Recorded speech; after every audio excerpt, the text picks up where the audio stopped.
오늘 말씀의 제목은 아주 마른 뼈가 천국까지입니다. 천국까지입니다.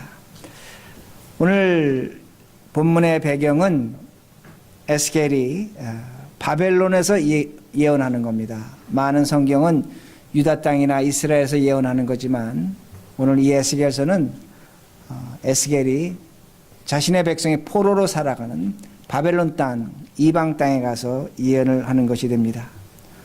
에스겔이 예언하는 건 다른 것이 아닙니다. 우리들이 70년 가까이 바벨론에서 노예로 살았지만 이젠 하나님께서 우리들을 조국으로 고국으로 돌려보낼 것을 하나님께서 에스겔을 통해서 말씀하십니다. 그런데 이스라엘 백성들, 유대인들은 믿을 수가 없습니다. 이미 노예 생활을 5, 60년 했습니다. 나라 유대는 망했습니다. 바벨론의 나라는 망할 것 같지 않은 강한 나라가 되어 있습니다. 그러기에 에스겔이 이렇게 예언할 때에 그 예언을 믿을 수가 없었습니다. 그러기에 하나님께서 그 백성을 비유해서 말씀하시는 것이 무엇이냐면 마른 뼈와 같다는 겁니다. 하나님의 말씀을 믿지 못하겠다는 겁니다. 그러한 일은 우리에게 일어나지 않을 것이라는 겁니다. 왜? 오늘 우리들이 살아가는 모습을 보니까 노예요, 포로요, 우리나라는 망했고 그렇게 우리가 어떻게 조국으로 돌아갈 수 있는가? 그들은 도저히 믿지를 못했습니다. 하나님이 준비하신 미래를 믿지 못했다는 말씀이 됩니다. 오늘도 우리 마찬가지입니다. 이 에스겔서 이 말씀은 사순절 기간에 우리 장로교가 특별히 전하는 정해놓은 말씀 중에 하나가 됩니다. 이 에스겔서가 뭘 말씀하고 있는가 합니다. 오늘도 우리가 이 세상 살아가면서 세상에서 듣는 이야기들이 있습니다. 어떤 이야기를 듣냐면 사람은 죽으면 끝이라고 그렇게 말합니다. 그리고 지옥과 천국은 없다고 말합니다. 하나님은 사랑의 하나님이기 때문에 지옥과 천국 같은 거 없다고 그렇게 말하기도 합니다. 그리고 예수님이 십자가에서 죽고 부활하셨다는 것은 그 당시 사람의 착각이지 예수님은 십자가에서 죽으신 적도 없고 부활하신 적도 없다고 그렇게 말합니다. 그러기에 우리들에게 뭐라고 가르치냐면 너희들이 예수 믿고 그리고 이 다음에 죽고 부활할 것이라고 하지만 그런 일은 일어나지 않을 것이라는 겁니다. 그런 일은 없을 것이라는 겁니다. 사람은 죽으면 끝이라는 겁니다. 땅에 묻히면 끝이라고 이렇게 세상은 우리에게 가르쳐주고 있습니다. 오늘도 우리는 이런 얘기를 듣고 있다는 겁니다. 그런 이야기를 듣고 있으면서 우리는 어떻게 돼가고 있냐면 마른 뼈와 같다는 겁니다. 세상이 들려주는 이야기를 듣고 오늘도 우리는 그 이야기를 듣고 하나님께서 말씀하시는 예언하시는 오늘도 에스겔을 통해서 말씀하신 그 내용이 믿어지지 않는다는 말씀이 됩니다. 우리는 말라버린 뼈가 됐다는 겁니다. 우리에게 주어질 그 미래를 우리는 확신하지 못합니다. 그런데 오늘 에스겔은 세 번에 걸쳐서 예언을 합니다. 첫 번째 예언은 뭐냐면 뼈가 사람이 된다는 겁니다. 뼈가 사람이 된다는 겁니다. 두 번째는 그 사람이 됐는데 그 사람 안에 생기가 들어간다고 그렇게 말씀합니다. 그리고 세 번째, 그 생기가 들어간 사람이 가야 될 최종의 목적의 장소가 있다고 성경은 가르쳐 줍니다. 그런데 이스라엘 백성들은, 유대인들은 이 말씀을 믿지 못했습니다. 어떻게 우리가 해방되느냐 합니다. 어떻게 우리가 조국에 돌아가느냐. 오늘도 우리도 믿지 못합니다. 예수는 믿고 있지만 사람은 죽으면 끝이지 어떻게 천국이 있고 하늘나라가 있고 우리가 부활할 것이냐. 믿지 못하는 것과 똑같다는 말씀입니다. 오늘 성경에 보면 우리를 마른 뼈라고 말씀합니다. 이 마른 뼈라는 히브리어 의미는 물기가 없다는 겁니다. 습기가 없다는 겁니다. 물이 없으면 꽃은 말라 죽습니다. 사람은 물을 먹지 못하면 죽습니다. 나무도 물을 먹지 못하면 죽습니다. 오늘도 우리는 세상에서 세상의 소식을 듣습니다. 세상 우리에게 많은 걸 가르쳐 줍니다. 좋은 것도 있습니다. 유익한 것도 있습니다. 우리가 세상에서 배워야만 합니다. 근데 문제는 뭐냐면 세상의 소식은 듣지만 세상의 이야기를 듣지만 우리가 하나님의 말씀을 하나님의 물을 마시지 않으면 우리의 영혼은 메말라 간다는 겁니다. 이걸 잊지 마시라는 겁니다. 오늘도 세상 소식을 듣고 살아가지만 귀한 것도 있지만 하나님의 말씀을 믿지 못하면 우리는 마른 뼈와 같이 말라간다는 말씀입니다. 그러기에 예배를 드려야 되는 겁니다. 그러기에 기도를 하는 겁니다. 그러기에 하나님의 말씀을 가까이 해야 된다는 말씀입니다. 그러기에 마른 뼈와 같은 유대인들에게 하나님께서 먼저 이렇게 말씀하십니다. 5절과 6절입니다. 성경 보시기 바랍니다. 주 여호와께서 이 뼈들에게 이같이 말씀하시기를 내가 생기를 너희에게 들어가게 하리니 너희가 살아나리라. 너희 위에 힘줄을 두고 살을 입히고 가죽으로 덮고 너희 속에 생기를 넣으리니 너희가 살아나리라. 또 내가 여호와인 줄을 너희가 알리라 하셨다 하라. 여러분, 이 말씀 잘 보시기 바랍니다. 제가 이렇게 설명합니다. 사람이 죽습니다. 사람이 죽으면 사람이 이 바디가 썩는 순서가 있습니다. 먼저 피부가 썩습니다. 가죽이 썩습니다. 그리고 살이 썩습니다. 그리고 뼈를 둘러싸고 있는 힘줄이 썩습니다. 그리고 나중에 뼈가 드러납니다. 이건 굉장히 자연적으로 썩어져가는 사람의 모습이 됩니다. 그런데 성경은 오늘 우리에게 뭘 말씀하고 있냐면 거꾸로 말씀하고 있습니다. 하나님이 하신 일이 거꾸로라는 겁니다. 뼈와 뼈가 먼저 만납니다. 말씀 꺼주시기 바랍니다. 뼈와 뼈가 먼저 만납니다. 그리고 뼈와 뼈가 만난 후에 그 뼈에 힘줄이 돋습니다. 그리고 살이 돋습니다. 그리고 마지막에 가죽이 올라간다고 그렇게 말씀합니다. 이 말씀은 어떤 의미가 되냐면 사람은 자연적 현상으로 썩습니다. 그러나 하나님이 하시는 일은 자연적 현상이 아니라는 겁니다. 거꾸로 하시는 겁니다. 뼈를 맞추시고 힘줄을 입히시고 살을 붙이시고 가죽을 비추십니다. 초자연적인 현상이라는 겁니다. 그러기에 오늘 성경이 우리에게 먼저 가르쳐주고 있는 것이 뭐냐면 하나님이 우리에게 베풀어 주실 미래는 초자연적이라는 겁니다. 신비한 것이라는 겁니다. 은혜라는 겁니다. 세상이 만들어낼 수 없는 것을 하나님께서 우리에게 허락하신다는 겁니다. 그러기에 8절에 이렇게 말씀이 나옵니다. 내가 또 보니 그 뼈에 힘줄이 생기고 살이 오르며 그 위에 가죽이 덮이나 그 속에 뭐가 없습니까? 생기가 없더라. 아주 무서운 말씀입니다. 사람이 됐습니다.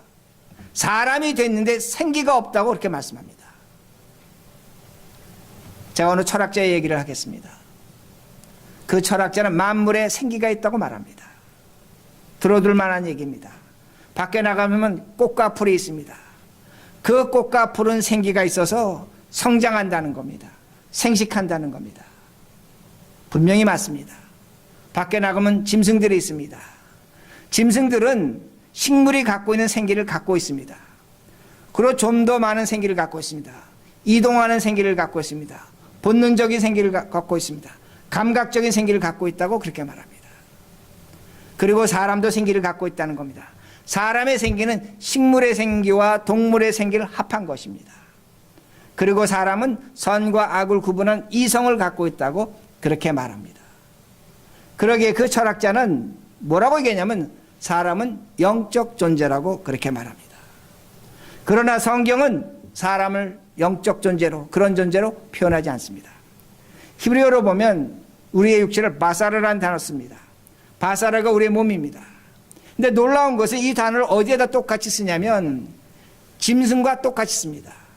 소나 양이나 개나 돼지나 어떤 육축을 바사라는 단어를 쓴다는 겁니다. 성경이 갖고 있는 인간과는 뭐냐면 짐승이나 사람이나 똑같다는 겁니다. 생기가 없으면 똑같다고 이렇게 분명히 가르쳐주고 있습니다.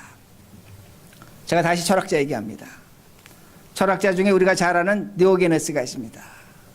알렉산더가 찾아가서 당신이 나의 스승이 되어 주십시오 하니까 비키십시오. 나는 햇빛을 쬐어야 됩니다. 그렇게 말한 철학자가 됩니다. 그런데 이 사람의 철학을 견유철학이라고 합니다. 견유철학이라고 합니다. 견자는 개견자를 씁니다. 참 이상합니다. 철학을 하는데 개견자를 쓴다는 겁니다.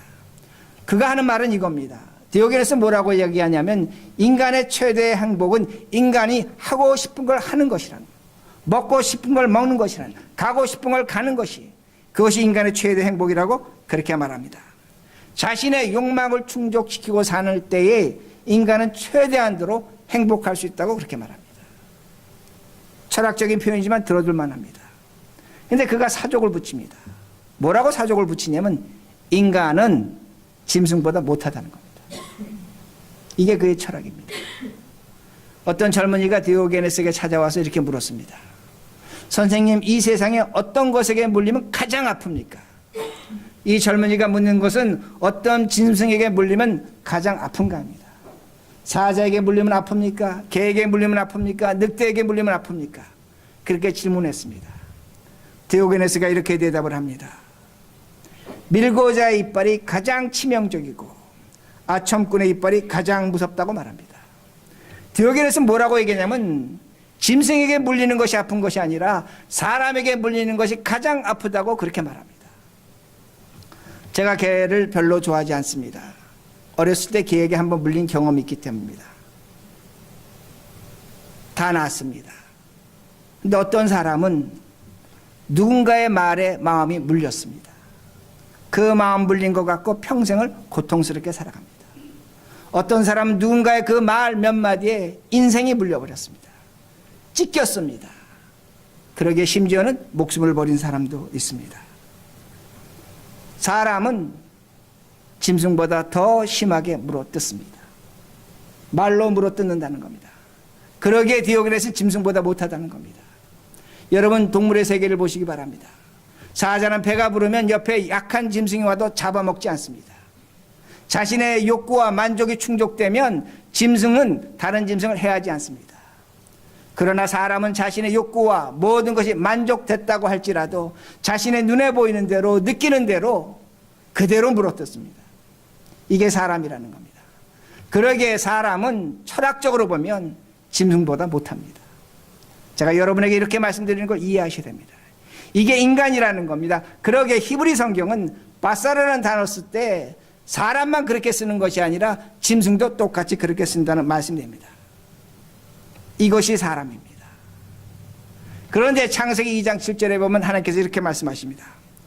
여호와 하나님이 땅의 흙으로 사람을 지으시고 생기를 그 코에 불어넣으시니 사람이 생명이 되니라. 성경은 뭐라고 말씀하시냐면 하나님이 흙으로 사람을 만드셨습니다. 흙으로 사람을 만드셨습니다. 그리고 그 흙으로 만든 사람의 코에 생기, 살아있는 호흡을 불어넣었더니 그 사람이 생명, 살아있는 영혼의 사람이 됐다고 그렇게 말씀하는 겁니다. 이게 인간입니다. 이게 사람다운 사람이라는 겁니다. 하나님은 우리를 이렇게 분명히 창조하시고 만드셨다는 겁니다. 우리는 영이 살아있는 영적인 존재였다는 겁니다. 호흡을 하지만 살아있는 호흡을 했습니다. 죽는 호흡을 하지 않았다는 겁니다. 그런데 아담의 죄로 말미암아 무엇이 떠났습니까? 우리로부터 생기가 떠났습니다. 아담의 죄로 말미암아 우리는 생명에서 뭐가 됐습니까?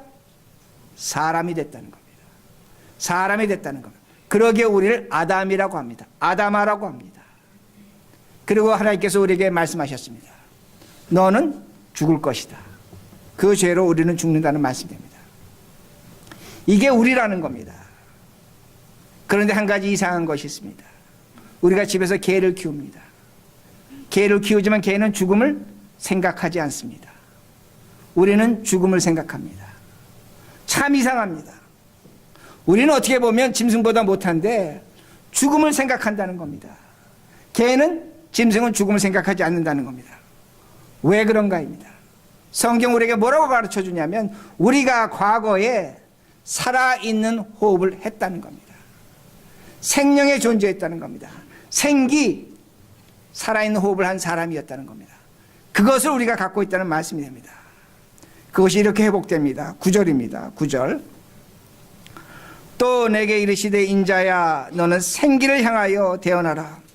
생기에게 대언하여 이르기를 주 여호와께서 이같이 말씀하시기를 생기야 사방에서부터 와서 이 죽음을 당한 자에게 불어서 살아나게 하라 하셨다라.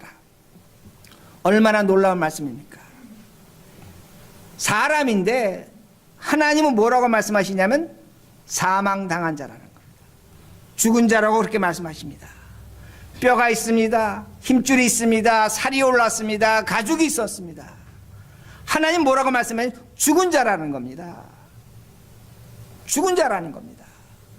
그 죽은 자에게 뭐가 들어가야 된다고 말씀합니까? 생기가 들어가야 된다는 겁니다.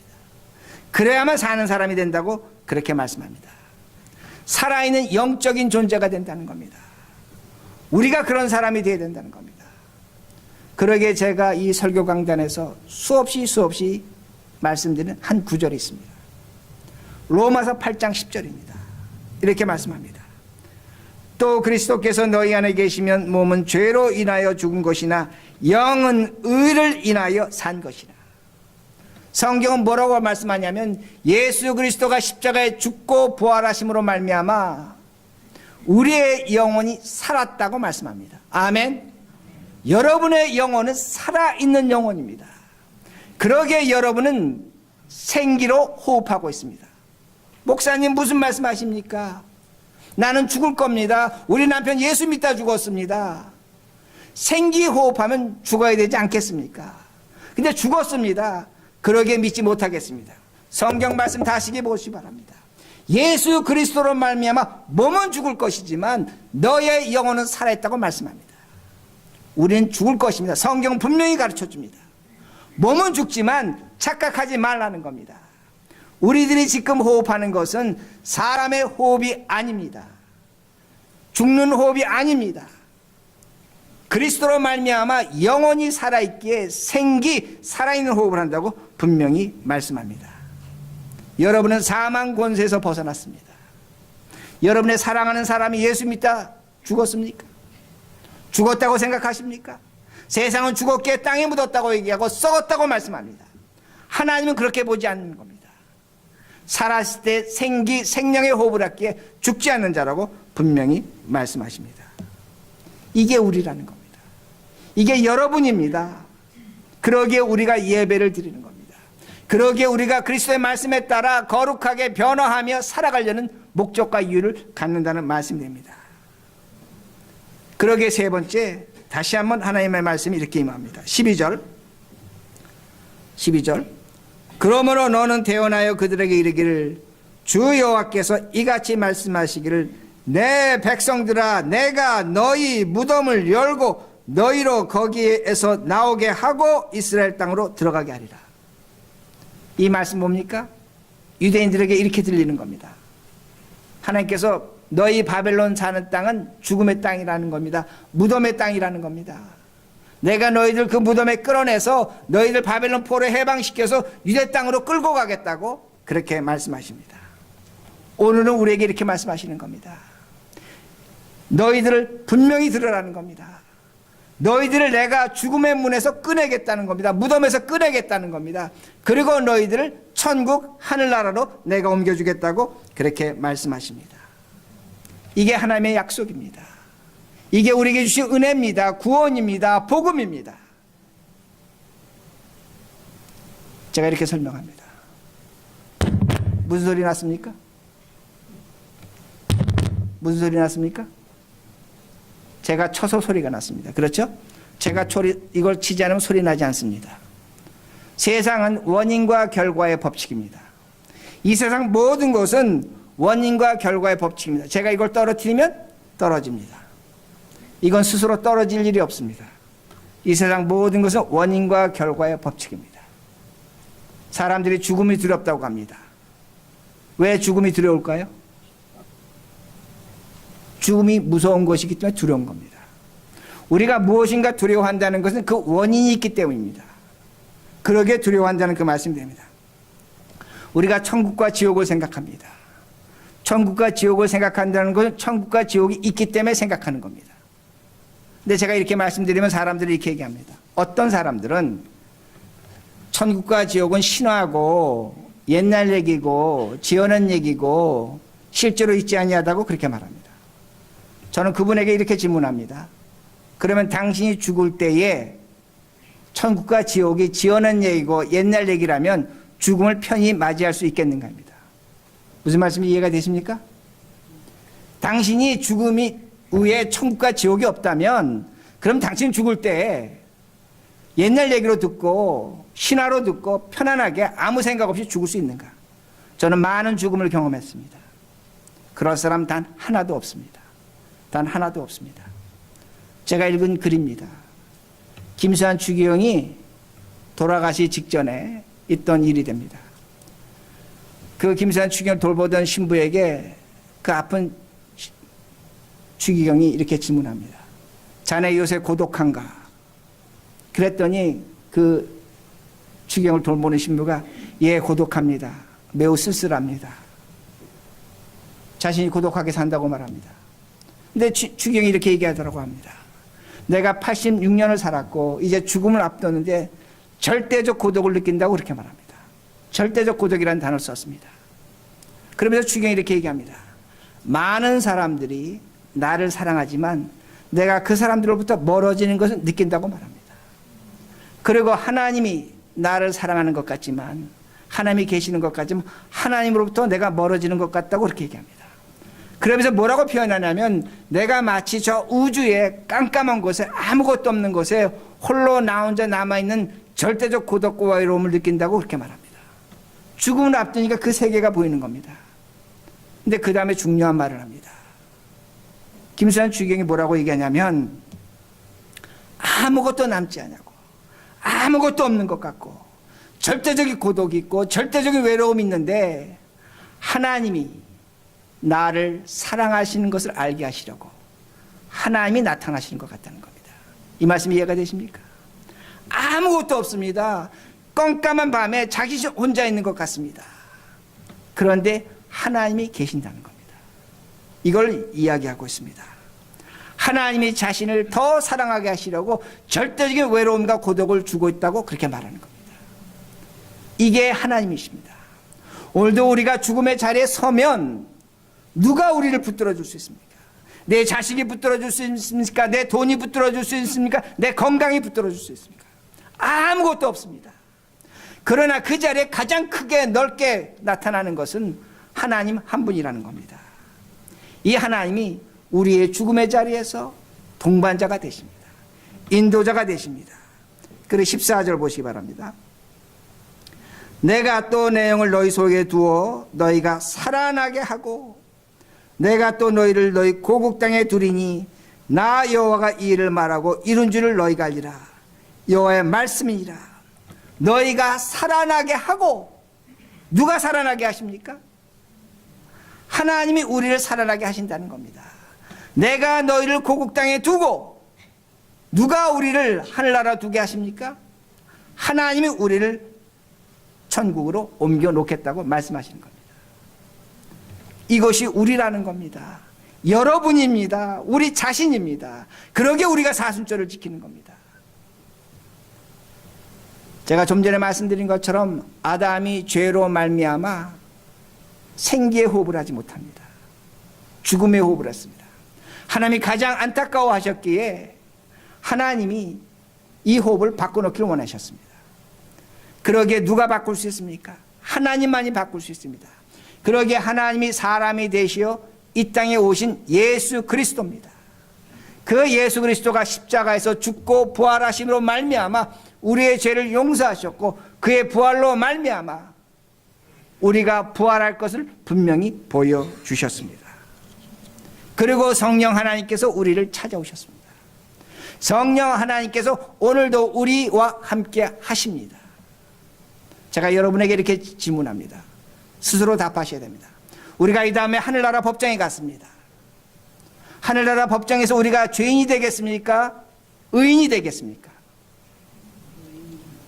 죄인이 됩니까? 의인이 됩니다. 왜 그렇습니까? 하나입니다. 성령 하나님께서 우리를 변호하십니다. 성령을 헬라어로 파라클레토스라고 합니다. 옆에서 변호자입니다. 중보자입니다. 아마 우리에게도 죄책감이 있을 것입니다. 더러움이 보일 겁니다. 그러나 성령 하나님께서 우리를 변호하십니다. 하나님이 변호하십니다. 그리고 성령 하나님께서 가장 강력한 증거를 나타내실 것입니다. 하나님께, 성부 하나님께 보여주실 것입니다. 하나님 보시기 바랍니다. 이 사람은 예수 그리스도의 십자가로 말미암아 죄가 용서된 자입니다. 예수 그리스도로 말미암아 영원한 생명을 믿은 자입니다. 하나님은 그것을 보시고 우리를 용서하십니다. 우리가 열심히 예배를 드렸고 열심히 헌금을 했고 열심히 섬겼고 충성하고 봉사한 것으로 영광과 의에 쓰는 것이 아니라 예수 그리스도의 십자가로 말미암아 우리는 영원한 호흡을 하는 생명의 자리에, 천국의 자리에 선다는 겁니다. 그러기에 14절에 이렇게 말씀합니다. 너희가 살아나게 하고 내가 너희를 고국 땅에 두리니. 하나님은 유대인들에게, 믿지 못하는 그들에게, 해방시켜 주겠다는 그들에게 애절하게 말씀합니다. 내가 너희를 살려서 고국 땅으로 돌려보내주겠다는 겁니다. 포로 생활 마치게 해주겠다는 겁니다. 오늘도 하나님 우리에게 애절하게 간절하게 말씀하십니다. 세상 소리에 속지 말라는 겁니다. 내가 너희를 살려주겠다는 겁니다. 죽음에서 부활시켜주겠다는 겁니다. 그리고 내가 너희를 너의 고향 천국에 두겠다고 분명히 말씀하십니다. 이것이 하나님의 말씀이 됩니다. 우리가 이번에 성지순례 갔습니다. 골고다 언덕에 커다란 교회가 있습니다. 예수님이 십자가에 죽으신 교회라고 합니다. 수많은 사람이 그곳에 가서 하나님의 그리스도의 흔적을 살펴봅니다. 그 옆에 보면 큰 돌이 있습니다. 예수님을 십자가에 끌어내려서 염한 곳이라고 말합니다. 그리고 그 옆에 가면 무덤이 있습니다. 예수님이 십자가에서 죽고 부활하신 무덤이라고 그렇게 얘기합니다. 우리가 그곳에 가서 그리스도의 흔적을 보고 그리스도의 십자가의 사건을 기억하는 것 매우 매우 중요합니다. 그러나 제가 다시 말씀드립니다. 만약에 여러분들이 여러분의 무덤에서 문을 열고 나오지 못한다면 이 십자가의 사건 아무런 의미가 없습니다. 여러분이 죽음에서 부활할 것을 믿지 못한다면 성지순례 1000번 만번 간 거 그건 관광이라는 겁니다. 하나님은 우리에게 그리스도를 통해서 죽음을 이기시고 부활하시고 하늘나라 집을 약속하셨습니다. 이것이 믿음이요, 이것이 구원이요, 이것이 축복입니다. 이것이 우리에게 주어진 복이라는 말씀이 됩니다. 그러기에 지금부터 달라지셔야 됩니다.